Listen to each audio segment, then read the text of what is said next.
Welcome, students of Narsingh Datta College, especially Botany Honours Semester 2 students. Today's topic is pinus. Actually, pinus are evergreen coniferous trees which are popularly known as pine trees.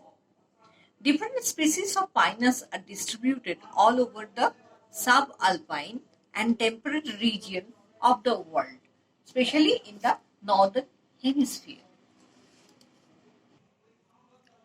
Pinus is a member of Gymnospermae, division Coniferophyta, class Coniferopsida, and family Pinaceae. Actually, conifers are cone-shaped trees growing in the alpine and temperate region throughout the world. Regarding the occurrence and distribution, we find approximately 120 species of pinus all over the world, out of which 6 species are Indian. Here is a list. The first one is Pinus roxburghi, which is popularly known as jeer pine. Second, Pinus wallichiana. Its common name is blue pine. Third, Pinus gerardiana, which is commonly known as chilgoza pine. You have to remember the name. Fourth is Pinus insularis or Pinus khasiana. It grows especially in the Garo and Khasi Hill and Manipur. Fifth one is Pinus armandi. It is a basically Chinese species and widely growing in the northeast region of India. And the sixth one or the last one is Pinus marcusi, which is commonly known as Tenasserim pine. The main plant body is sporophytic. The adult plants are tall trees up to 200 feet in height. It is a perennial tree and there are dimorphic branches with long shoots and dwarf or short shoots, which are also called as spurs. The leaves are also dimorphic.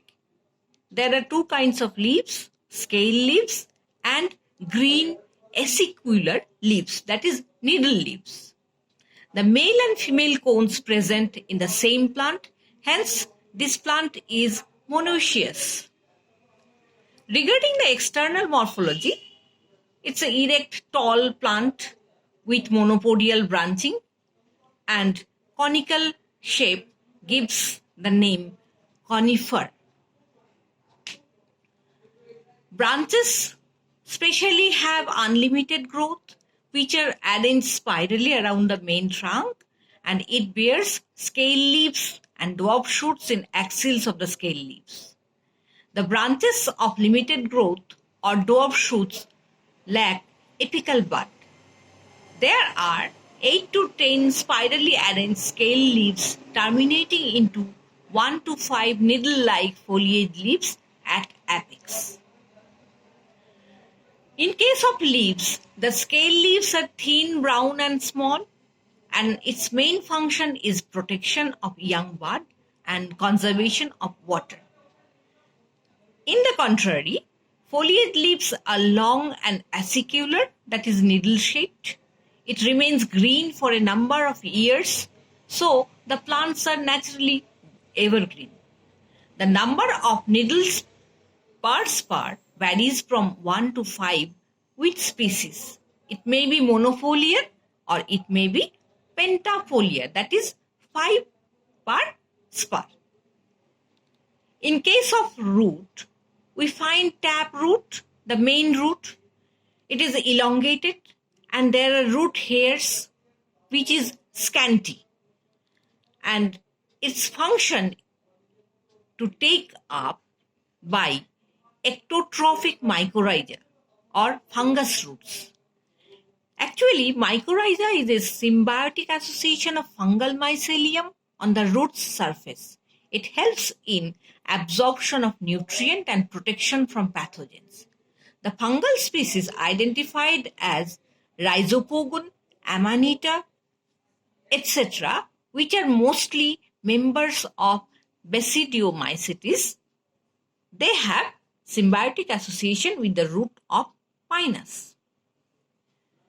And The root is typically similar with the dicotyledonous root, and there are resin canals present in xylem, and the old roots show secondary growth. The details will be given in the class notes as PDF file, which you receive from the college portal or college mail ID. In case of stem anatomy, we find the vascular bundles. We have to focus on this. It is conjoint, collateral, open, and arranged in a ring. It is endark. In case of endark, protoxylem is directed towards the pit, and between xylem and phloem, a narrow strip of cambium is present. So it is open. Next is the xylem is composed of tracheids with bordered pits and xylem rays without vessels.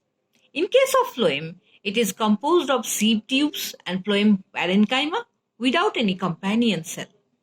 In case of pit, it is composed of a mass of parenchymatous cells. This is a cross-section of the stem of Pinus. You have to study this.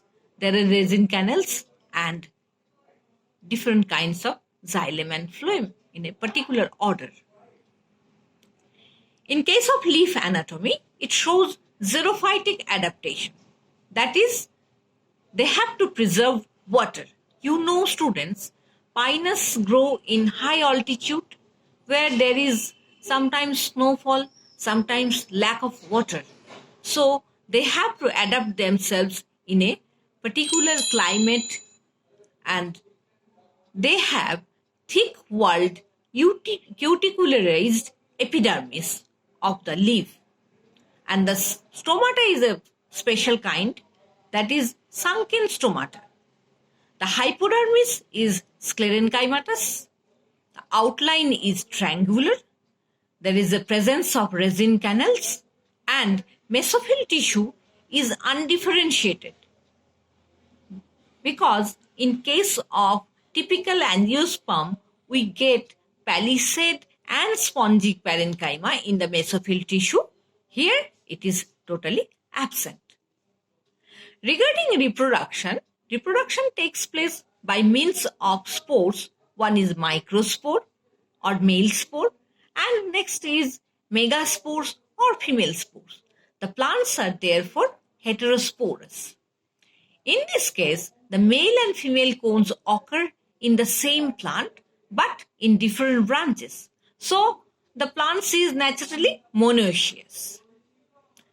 This is the distribution of male and female cone in the plant body of Pinus at early spring, in the left side, and in the end of spring, we see in the right side.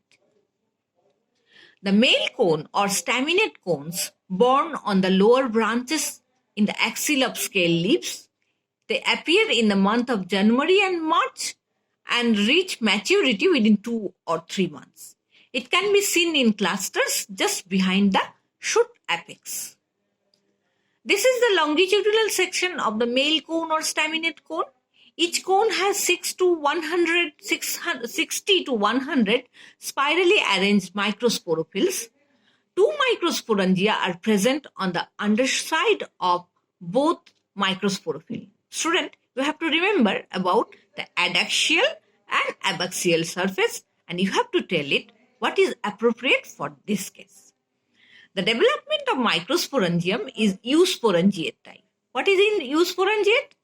Eusporangiate plants have sporangia which rise from a group of epidermal cell. Opposite is leptosporangiate type.